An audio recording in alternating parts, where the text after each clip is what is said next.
உள்ளங்கையில் உன்னை வைத்து காப்பேன் என்றார் இயேசு. உங்கள் கண்ணீரையும் காண்பவர் இயேசு, கலங்கிட தேவையில்லையே. ஆகாரின் கண்ணீரை கண்டதும் அவர்தானே, அந்நாளின் கர்ப்பத்தை திறந்தவர் அவர்தானே.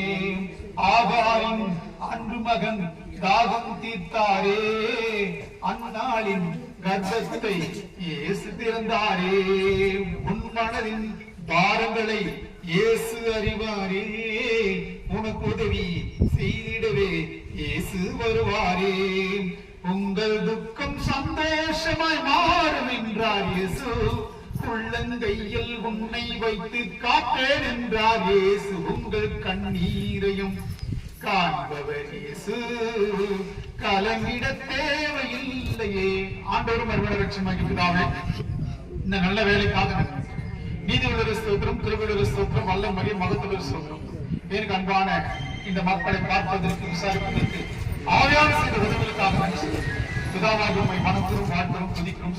எல்லாவற்றையும் நீதியை பொருட்படுத்துதல் வேண்டும். இந்த இடத்துல பேசுகிற வார்த்தை கற்றுக் கொடுத்து உதவி செய்ய கேட்டுக்கொண்டு கர்த்தராகிய இயேசு கிறிஸ்து எல்லாத்தையும் வேண்டுகிறோம்.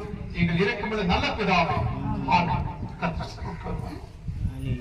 நேற்று உங்களுக்கு ஒரு வசனம் சொல்லிக் கொடுத்தேன். என்ன வசனம் சொல்லிக் கொடுத்தேன்? நேற்று என்ன வசனம் சொல்லிக் கொடுத்தேன்?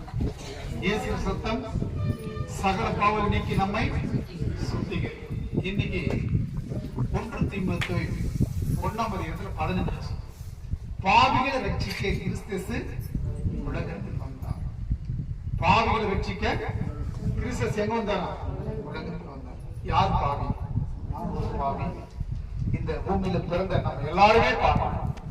நமக்கு 3 ஊர்கள் கொடுக்கப்படுகிறது.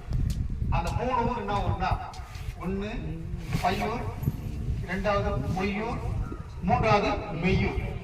சொல்லுங்க. பையூர், பொய்யூர், மெய்யூர். இந்த 3 ஊர் என்னன்னா, பையூர்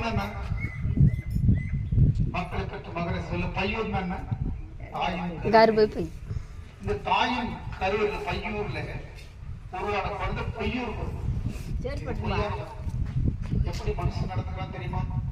இந்த பொய்யான உலகத்தில் இந்த மெய்யான இயேசு கிறிஸ்துவை நாம் ஏற்றுக்கொண்டு அவருக்கு சாட்சியா இருக்கும் பொழுது, பிதாகுமார பரிசுத்தத்துல நாம் கழுவப்படும் பொழுது, அவர் ரத்தத்துல கழுவப்படும் பொழுது, தேவன் நம்மளை தகுதிப்படுத்தி மெய்யோருக்கு நம்மை தகுதிப்படுத்துறார்.